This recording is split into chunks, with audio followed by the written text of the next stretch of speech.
Hello dears, welcome back to my channel Leenu stocks. അപ്പോൾ ഇന്നത്തെ video എന്ന് പറഞ്ഞിരിക്കുന്നത് ഞാൻ ഇന്നൊരു ഹെയർ ബോ മേക്കിങ്ങിൻ്റെ ഒരു വീഡിയോ ചെയ്യണമെന്ന് വിചാരിച്ചിരിക്കുമായിരുന്നു. പക്ഷേ എൻ്റെ പശ തീർന്നിരിക്കുകയാണ്. അപ്പോൾ അത് വൈകിട്ടാകുമ്പോഴത്തേക്കേ വരത്തുള്ളൂ. അപ്പോൾ ഞാൻ രാവിലെ മെറ്റീരിയൽ വാങ്ങിക്കാൻ വേണ്ടി പോയപ്പോൾ പശയുടെ കാര്യങ്ങൾ മറന്നുപോയായിരുന്നു. ഞാൻ ഇവിടുന്ന് പശാന്ന് ഇങ്ങനെ ഓർത്താണ് പോയത്. പക്ഷേ അവിടെ ചെന്നപ്പോഴത്തേക്ക് ഞാനതങ്ങ് മറന്നുപോയി, വിട്ടുപോയി. അപ്പം പശ വന്നിട്ട് നമുക്ക് നാളെ നെക്സ്റ്റ് ഒരു വീഡിയോ ഞാൻ അപ്ലോഡ് ചെയ്യാമെന്ന് വിചാരിക്കുന്നു. അപ്പോൾ ഇന്നത്തെ ഒരു വീഡിയോ എന്ന് പറഞ്ഞിരിക്കുന്നത് എന്തൊക്കെ മെറ്റീരിയൽസ് ആണ് ബേസിക് ആയിട്ട് നമ്മുടെ കയ്യിൽ എന്തൊക്കെ മെറ്റീരിയൽസ് വേണം, ഒരു സാധാ ഒരു ഹെയർ ബോ ചെയ്യാൻ വേണ്ടിയിട്ട് നമ്മുടെ കയ്യിൽ എന്തൊക്കെ മെറ്റീരിയൽസ് വേണമെന്നുള്ളതാണ് ഇന്നത്തെ വീഡിയോയിൽ ഞാൻ പറയുന്നത്. അപ്പോൾ ആദ്യം നമുക്ക് വേണ്ടത് ദാണ്ടെ ഇതുപോലത്തെ ഹെയർ ബോസ് ആണ്. ഇതുപോലത്തെ കമ്പിയുടെ ഹെയർ ബോസ്. ഇതുപോലെ ഇതിന് ഏകദേശം ഒരു 7 രൂപയൊക്കെ ഉള്ളു കടയിൽ. അത്രയുമാണ്. ഇതിപ്പോൾ ഞാൻ ഒരു 9 എണ്ണം വാങ്ങിച്ചതാണ്. പെയറായിട്ട് ഒരു കവറിനകത്ത് പെയറായിട്ട് ഞാൻ വാങ്ങിച്ചതാണ്. ഇത് ഒരു സെറ്റ് ഹെയർ ബോ ആണ്. അപ്പം ഇത് കമ്പിയുടെ ഹെയർ ബോ ആട്ടോ. ഇതിൻ്റെ തന്നെ കുറേ ഉണ്ട്, പല ഷേപ്പിലുള്ളതുണ്ട്. പിന്നെ അത് കഴിഞ്ഞിട്ട് ആ ഒരു ഹെയർ ബോ കഴിഞ്ഞിട്ട് ഏത് പ്ലെയിൻ ആയിട്ടുള്ള ഏത് ഹെയർ ബോയിലും നമുക്ക് ചെയ്യാം കേട്ടോ. കൂടുതലായിട്ടും ബ്ലാക്ക്, വൈറ്റ് അങ്ങനെയുള്ള ഡിസൈനൊന്നും ഇല്ലാത്ത പ്ലെയിൻ ആയിട്ടുള്ള അങ്ങനെയുള്ള ഹെയർ ബോസിൽ ചെയ്യുന്നതായിരിക്കും കുറച്ചുകൂടെ ഭംഗി. പിന്നെ ഞാൻ ഇതുപോലത്തെ ബ്ലാക്ക് ടൈപ്പിലെ ഹെയർ ബോയ്, ഇത് പ്ലാസ്റ്റിക്കിൻ്റെ ആട്ടോ ഇത്. അപ്പം ഇത് നല്ലതാട്ടോ. ഇതിൻ്റെ കുറേ ഞാനിങ്ങനെ വാങ്ങിച്ചിട്ടുണ്ട്. ഇതിൻ്റെ റേറ്റ് ഞാൻ ഓർക്കുന്നില്ല എത്രയാണെന്നുള്ളത്. ഒരു പീസിന് 12 അത്രയും കണ്ടേ ഉള്ളെന്ന് എനിക്ക് തോന്നുന്നു. ഞാൻ ഓർക്കുന്നില്ല എത്ര എന്നുള്ളത്. പിന്നെ ഇതിൽ നമ്മൾ വർക്ക് ചെയ്യാട്ടോ ചെയ്യുന്നത്. ഫ്ലവേഴ്സൊക്കെ നമ്മൾ വെച്ച് അട്രാക്റ്റീവ് ആക്കുകയാണ് ചെയ്യുന്നത്. അപ്പം ബേസിക് ആയിട്ട് നമുക്ക് ആദ്യം വേണ്ടത് ഇതുപോലെ ചെയ്യാനായിട്ട് ഹെയർ അക്സസറീസ് ചെയ്യാൻ വേണ്ടിയിട്ടുള്ള ഇങ്ങനത്തെ ഹെയർ ബോസ് ആണ്. പിന്നെ നമുക്ക് ഹെയർ ബോ ഉണ്ടാക്കാൻ നമ്മളിൽ ഈ ഒരു സംഭവം വേണം. പിന്നെ നമുക്ക് ക്ലിപ്പുകളൊക്കെ ഉണ്ടാക്കാനാണെങ്കിൽ ഇതുപോലത്തെ ടിക് ടാക്സ്, ഈ ടിക് ടാക്സ് കൊണ്ട്, പിന്നെ അലിഗേറ്റർ ക്ലിപ്പ് നിങ്ങൾക്ക് അറിയാമെന്ന് എനിക്ക് തോന്നുന്നു. ആമസോണിലൊക്കെ നമുക്ക് വാങ്ങിക്കാൻ കിട്ടുന്നതാണ്. ഈ ടിക് ടാക്ക് നിങ്ങൾക്ക് അറിയാമല്ലോ, നമ്മുടെ പ്ലെയിൻ ആയിട്ടുള്ള സ്ലൈഡുകൾ. ഇതിൽ നമ്മൾ പൂക്കളൊക്കെ വെച്ച് നല്ല രീതിയിൽ ചെയ്യുന്നതാണ്. അപ്പം ഇതിങ്ങനെ ഞാൻ ഇങ്ങനൊരു സെറ്റായിട്ട് ഞാൻ വാങ്ങിച്ചതാട്ടോ. ഇത് ഞാൻ നോർമലി എല്ലാ കടകളിലും ഫാൻസി സ്റ്റോറിലും ഇത് അവൈലബിൾ ആണ്. അപ്പോൾ പല പല ക്ലിപ്പുകളുണ്ട് കേട്ടോ, കളറുള്ള ക്ലിപ്പുകളൊക്കെ ഉണ്ട്. ഞാൻ മെയിനായിട്ടും ബ്ലാക്കാണ് ഉപയോഗിക്കുന്നത്, ബ്ലാക്കാണ് യൂസ് ചെയ്യുന്നത്. അപ്പം പല ഷേപ്പിലുള്ള ക്ലിപ്പുകളൊക്കെ ഉണ്ട്. പിന്നെ ദാണ്ട് ഇതുപോലത്തെ ക്ലിപ്പിലും ഇങ്ങനത്തെ മുടിയൊക്കെ ഇങ്ങനെ കെട്ടി വെക്കാൻ വേണ്ടിയിട്ടുള്ള ഇങ്ങനത്തെ ക്ലിപ്പിൽ നമ്മൾ വർക്ക് ചെയ്യാറുണ്ട്. അപ്പം ഞാൻ ഇത് ആദ്യം ചെയ്യാൻ വേണ്ടിയിട്ട് വാങ്ങിച്ചതാണ്. അപ്പം ഈ ക്ലിപ്പിൽ നമ്മൾ പ്ലെയിൻ ആയിട്ടുള്ള ഇങ്ങനത്തെ ക്ലിപ്പിൽ നമ്മൾ വർക്ക് ചെയ്യാറുണ്ട്. പിന്നെ നമുക്ക് വേണ്ടത്, പിന്നെ അലിഗേറ്റർ ക്ലിപ്പിൻ്റെ കാര്യം ഞാൻ പറഞ്ഞായിരുന്നു. കാരണം അത് എൻ്റെ കയ്യിലില്ല, അതിന് വരത്തേ ഉള്ളൂ. ഉള്ളത് എൻ്റെ പോയി, വാങ്ങിച്ചുകൊണ്ട് പോയി. പിന്നെ അടുത്ത മെറ്റീരിയൽ ഇനി വരണം ഇനി. പിന്നെ നമുക്ക് വേണ്ടതെന്ന് വെച്ചാൽ, ഞാൻ എല്ലാവരും ചോദിക്കുന്ന ഒരു സാധനമാണ് ഏത് പശ വെച്ചാണ് ഒട്ടിക്കുന്നത്. ഞാൻ മെയിനായിട്ടും താണ്ട് ഈ ഒരു ഫെവി ബോണ്ടിൻ്റെ ഇങ്ങനത്തെ പശ വെച്ചിട്ടാണ് ഞാൻ ഒട്ടിക്കുന്നത്. ചിലരാണെങ്കിൽ ഗ്ലൂ ഗൺ ഒട്ടിക്കും, അങ്ങനെ ഫെവിക്കോൾ അങ്ങനത്തെ ഇതൊക്കെ ഒട്ടിക്കും. അപ്പോൾ എനിക്കാണെങ്കിൽ എൻ്റെ യൂസിന് ഏറ്റവും നല്ലതായിട്ട് കംഫർട്ടബിൾ ആയിട്ട് എനിക്ക് തോന്നുന്നത് ഈ ഒരു ഫെവി ബോണ്ടിൻ്റെ പശയാണ്. ഇതിനകത്ത് പശയില്ല കേട്ടോ, കാരണം പശ എൻ്റെ തീർന്നിരിക്കുമായിരുന്നു. പിന്നെ ഇതിൻ്റെ ആണെങ്കിൽ കടയിലൊക്കെ വാങ്ങിക്കാൻ കിട്ടും. ഞാൻ ഇവിടുത്തെ സൂപ്പർ മാർക്കറ്റിൽ നിന്നാണ് ഞാൻ ഈ ഒരു പശ വാങ്ങിക്കുന്നത്. ഇതിപ്പോൾ 50 ml ഏകദേശം ഒരു എത്ര രൂപയാണ്, 40 രൂപയാണ് ഇതിന്. അതിനെക്കാട്ടി കുറച്ചുകൂടെ വലുതുണ്ട്, 100 ml ഒക്കെ ഉണ്ട്, കുറച്ചുകൂടെ വലിയ സൈസിലുള്ളതുണ്ട്. അപ്പം ഞാനിപ്പോഴും ഇത്രയും ഒരു സംഭവമാണ് ഞാൻ വാങ്ങിക്കുന്നത്. പിന്നെ നമുക്ക് വേണ്ടത്, നമ്മൾ ജ്വല്ലറി മേക്കിങ്ങിന് ഉപയോഗിക്കുന്ന ഗിയർ വയർ നമുക്ക് വേണം. അത് ചില ഹെയർ ബോസിനൊക്കെ നമ്മളിങ്ങനെ നിങ്ങൾ കണ്ടിട്ടുണ്ടെങ്കിൽ പൂക്കളിൽ നിന്ന് ഇങ്ങനെ വള്ളി പോലെ ഇങ്ങനെ വരാൻ വേണ്ടി, അപ്പം അതിനൊക്കെ നമ്മൾ ഈ ടൈപ്പ് ഹെയർ ബോ ആണ്, ഈ ഒരു ടൈപ്പ് ഗിയർ വയർ ആണ് നമ്മൾ ഉപയോഗിക്കുന്നത്.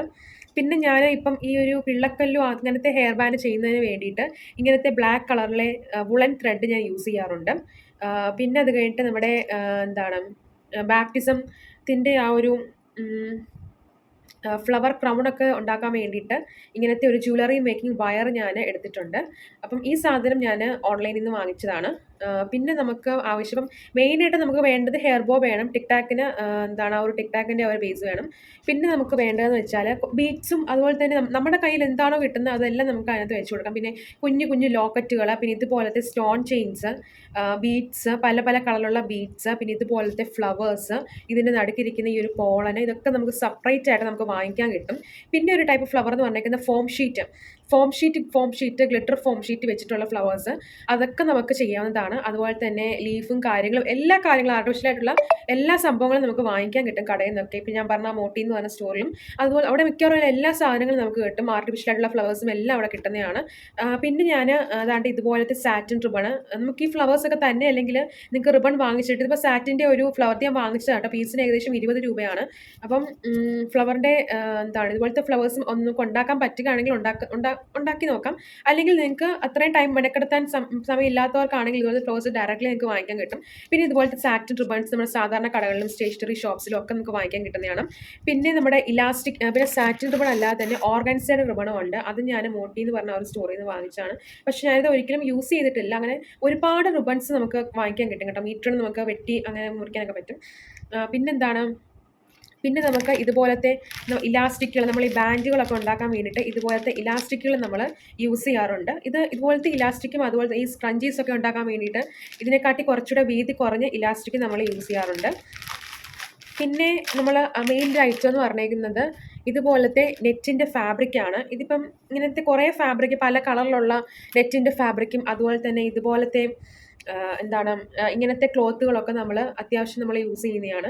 അങ്ങനെ ഒരുപാട് നമ്മുടെ കൈ കിട്ടുന്ന എന്ത് സാധനവും നമുക്കത് ക്രിയേറ്റീവ് ആക്കി മാറ്റിയെടുക്കാവുന്നതാണ്. പിന്നെ അപ്പം ഇത്രയൊക്കെ ഐറ്റംസ്. പിന്നെ ഇപ്പം ഞാൻ ഈ അടുത്തിടയ്ക്കായിട്ട് യൂസ് ചെയ്യുന്ന ഒരു ഐറ്റമാണ് ഹെയർ എക്സ്റ്റൻഷന്.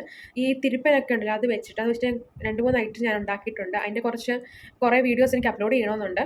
പിന്നെ നമുക്ക് ആവശ്യമായിട്ട് വേണ്ടത് കത്രികയൊക്കെ, ഈ ഒരു മൂർച്ചയുള്ള കത്രിക നമ്മുടെ കയ്യിൽ വേണം.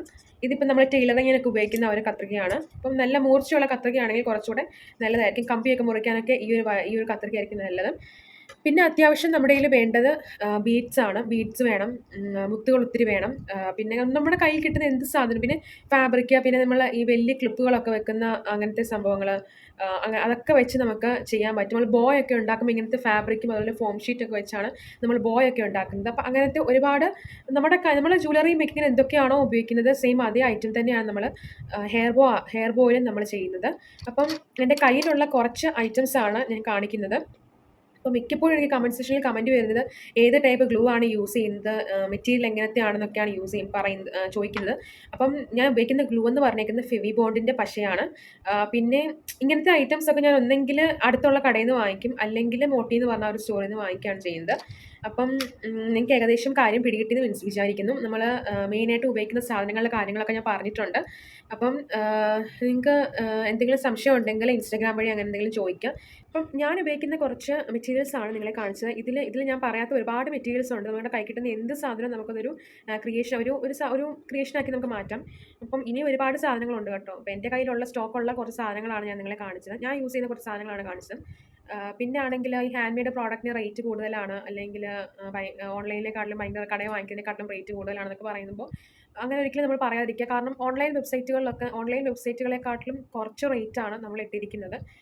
അപ്പം അങ്ങനെ ഒരിക്കലും നമ്മൾ ഹാൻഡ് മെയ്ഡ് ആയിട്ടുള്ള പ്രോഡക്ട്സ് വിൽക്കുന്നവരുടെ അടുത്ത് നമ്മൾ ബാർഗെയിനിങ് ചെയ്യാതിരിക്കുക.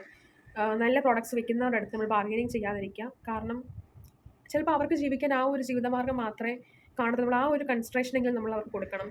അപ്പം ഞാൻ എൻ്റെ ഒരു കാര്യം പറയാം. ഇപ്പം ഞാൻ ജീവിക്കുന്നത് ഈ ഒരു സംഭവം, ഈ ഒരു ബിസിനസ് ഒക്കെ നടത്തിക്കൊണ്ട് പോകുന്നത് ഇതിൽ നിന്ന് കിട്ടുന്ന കുറച്ച് എമൗണ്ട് വെച്ചിട്ടാണ്. വേറെ ഒന്നും എൻ്റെ കയ്യിലില്ല. വേറെ ജോലിയോ അല്ലെങ്കിൽ വേറെ കാര്യങ്ങളൊന്നും എനിക്കില്ല.